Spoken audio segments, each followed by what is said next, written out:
Institutes of the Christian Religion, Book 1, by John Calvin, translated by Henry Beveridge. Chapter 3.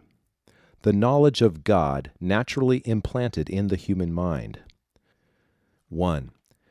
That there exists in the human minds, and indeed by natural instinct, some sense of deity, we hold to be beyond dispute, since God himself, to prevent any man from pretending ignorance, has endued all men with some idea of his Godhead, the memory of which he constantly renews and occasionally enlarges, that all to a man, being aware that there is a God, and that he is their Maker, may be condemned by their own conscience when they neither worship him nor consecrate their lives to his service.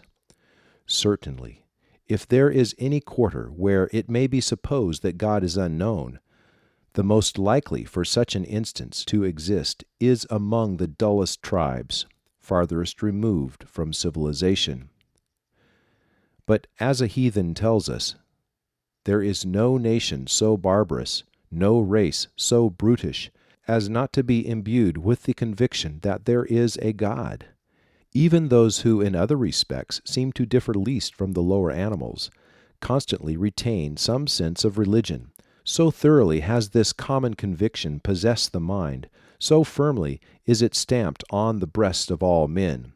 Since, then, there never has been, from the very first, any quarter of the globe, any city, any household even, without religion, this amounts to a tacit confession that a sense of deity is inscribed on every heart. Nay, even idolatry is ample evidence of this fact, for we know how reluctant man is to lower himself in order to set other creatures above him. Therefore, when he chooses to worship wood and stone, rather than be thought to have no God, it is evident how very strong this impression of a deity must be, since it is more difficult to obliterate it from the mind of man than to break down the feelings of his nature, these certainly being broken down when, in opposition to his natural haughtiness, he spontaneously humbles himself before the meanest object as an act of reverence to God. 2.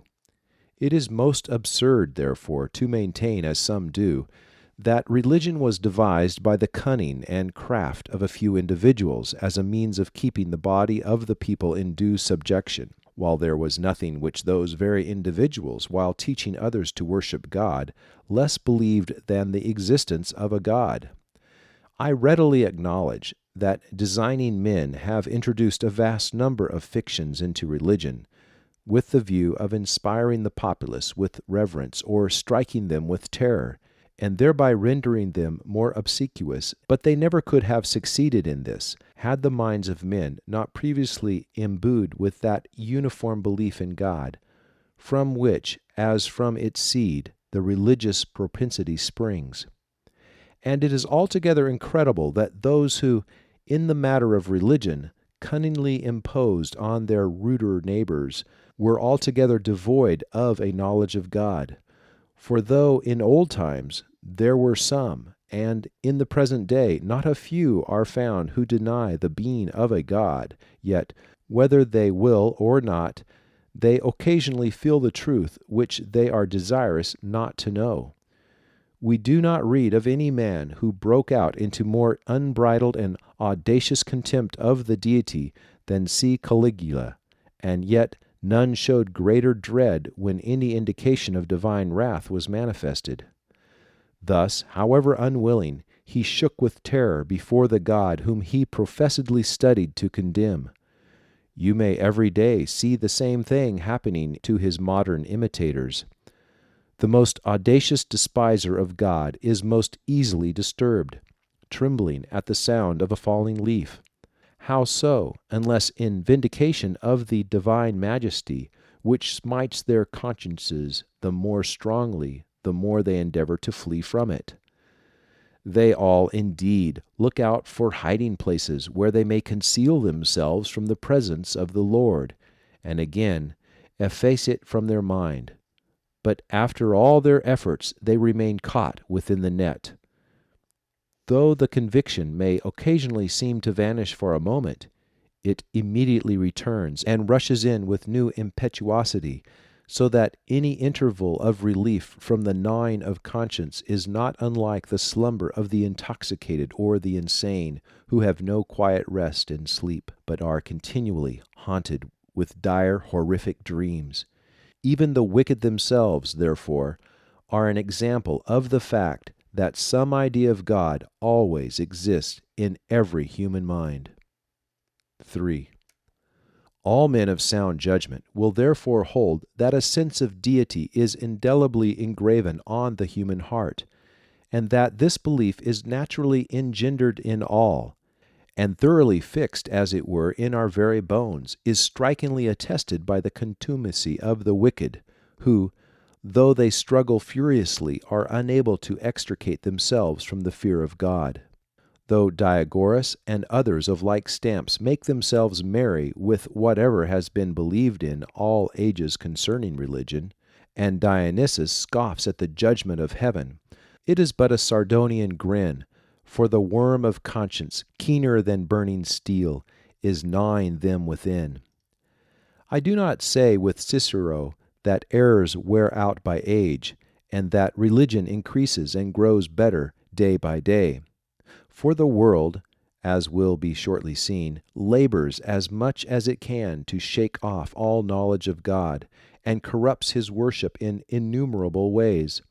I only say that when the stupid hardness of heart, which the wicked eagerly count as a means of despising God, becomes enfeebled, the sense of Deity, which of all things they wished most to be extinguished, is still in vigor, and now and then breaks forth.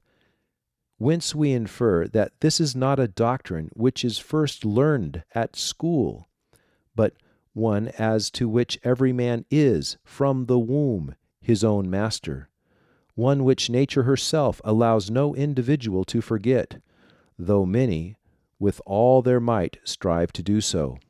Moreover, if all are born and live for the express purpose of learning to know God, and if the knowledge of God, in so far as it fails to produce this effect, is fleeting and vain, it is clear that all those who do not direct the whole thoughts and actions of their lives to this end fail to fulfill the law of their being. This did not escape the observation even of philosophers, for it is the very thing which Plato meant when he taught, as he often does, that the chief good of the soul consists in resemblance to God, that is, when, by means of knowing him, she is wholly transformed into him. Thus, Gyrlas also in Plutarch reasons most skilfully when he affirms that, if once religion is banished from the lives of men, they not only in no respect excel, but are, in many respects, much more wretched than the brutes, since, being exposed to so many forms of evil, they continually drag on a troubled and restless existence. That the only thing, therefore, which makes them superior is the worship of God, through which alone they aspire to immortality.